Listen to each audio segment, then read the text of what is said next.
আলহামদুলিল্লাহি ওয়া কাফা ওয়া সালামুন আলা ইবাদিহিল্লাযীনা ইসতাফা আম্মা বা'দ। সম্মানিত দর্শক ও শ্রোতাবৃন্দ, সকলকে জানাই রমজানের শুভেচ্ছা ও অভিনন্দন। আসসালামু আলাইকুম ওয়া রাহমাতুল্লাহি ওয়া বারাকাতুহু। আজকে আমাদের আলোচনার বিষয় হলো সময়ের দিক থেকে রমজানের ফজিলত। আল্লাহ তাআলা কুরআনুল কারীমে ইরশাদ করেন, শাহরু রমাদান আল্লাযী উনজিলা ফীহিল কুরআন হুদাল লিন-নাস ওয়া বায়্যিনাতিম মিনাল হুদা ওয়াল ফুরকান। রমজান মাস এমন একটি মাস যে মাসে পবিত্র কুরআনুল কারীম অবতীর্ণ করা হয়েছে।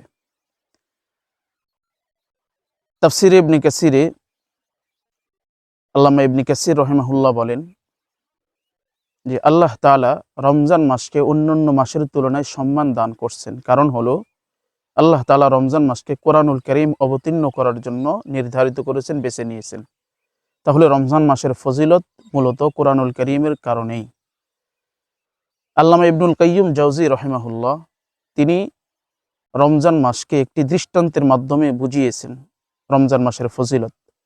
আর সেটা হলো এই, তিনি বলেন 12টি মাস হলো ইয়াকুব আলাইহিস সালামের সন্তানদের মতো। তার মধ্যে রমজান মাস হলো তার সন্তানের মধ্যে থেকে ইউসুফ আলাইহিস সালামের মতো। এই দৃষ্টান্তের পরে তিনি এর থেকে 3টি সূক্ষ্ম পয়েন্ট বর্ণনা করেছেন। আজকে আমরা সেই পয়েন্টগুলো নিয়ে আলোচনা করব। প্রথম সূক্ষ্মতা, হযরত ইউসুফ আলাইহিস সালামের মাঝে দয়া এবং মাফ করার এত সুন্দর গুণ ছিলেন যে তিনি তার ভাইদের সকল দোষ ত্রুটিগুলোকে ক্ষমা করে দিয়েছিলেন। সূরা ইউসুফ আল্লাহ তাআলা বলেন, ক্বালা লা তাসরিবা আলাইকুমুল ইয়াওম ইয়াগফিরুল্লাহু লাকুম ওয়া হুয়া আরহামুর রাহিমিন। যখন ইউসুফের ভাইরা তার কাছে যায়, ইউসুফ আলাইহিস সালাম বললেন, আজকে তোমাদের বিরুদ্ধে আমার কোনো অভিযোগ নাই, আমি তোমাদেরকে ক্ষমা করে দিছি, আল্লাহ তোমাদেরকে ক্ষমা করে দিন। ঠিক তেমনি রমজান মাসেও আল্লাহ তাআলার পক্ষ থেকে এমন দয়া এবং অনুগ্রহ বান্দার উপর পড়তে থাকে যে আল্লাহ তাআলা বান্দার সকল পাপগুলোকে মাফ করে দেন। বুখারীর বর্ণনা এসেছে, রাসূলুল্লাহ সাল্লাল্লাহু আলাইহি সাল্লাম ইরশাদ করেন, মান সামা রমাদানা ঈমানান ওয়া ইহতিসাবা গুফিরা লাহু মা তাকদ্দামা মিন যামবি। যে ব্যক্তি ঈমান এবং সওয়াবের আশায় রমজানের রোজা রাখবে, আল্লাহ তাআলা তার পূর্বের গুনাহগুলোকে মাফ করে দিবেন। ওমান কামা রমাদানা ঈমানান ওয়া ইহতিসাবা গুফিরা লাহু মা তাকদ্দামা মিন যামবি।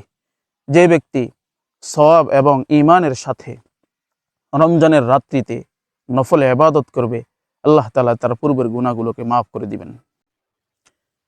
দ্বিতীয় সূক্ষ্মতা, ইউসুফ আলাইহিস সালামের কাছে যখন তার ভাইরা অভাবে পড়ে এসেছিল, তখন তিনি তাদের অভাবকে দূর করে দিয়েছিলেন। শুধু তাই নয়, তারা খাদ্য নেওয়ার জন্য যে মূল্য নিয়ে আসছিলেন সেটাও ইউসুফ আলাইহিস সালাম ফেরত দিয়েছিলেন।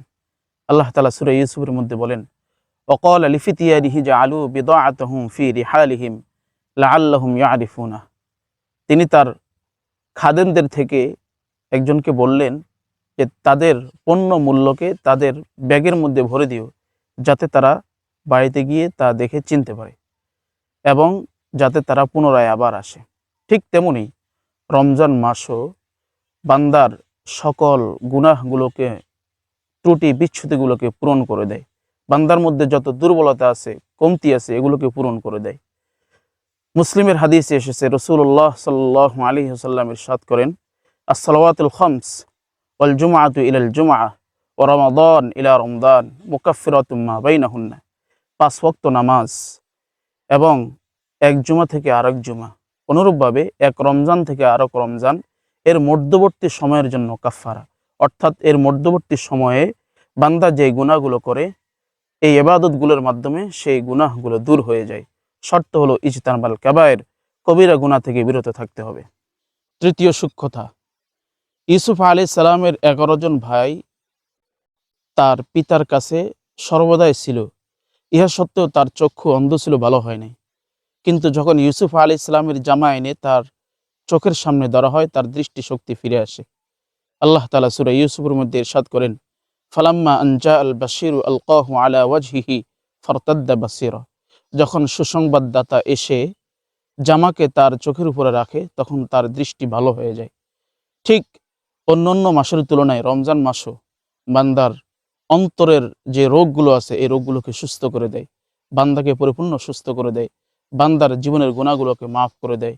হাদিসের মধ্যে আসছে রাসূলুল্লাহ সাল্লাল্লাহু আলাইহি সাল্লাম বলেন, রমজানের প্রতিটি দিন এবং প্রতিটি রাত আল্লাহ তাআলা অসংখ্য অগণিত গুনাহগারকে জাহান্নাম থেকে মুক্তি দিয়ে দেন।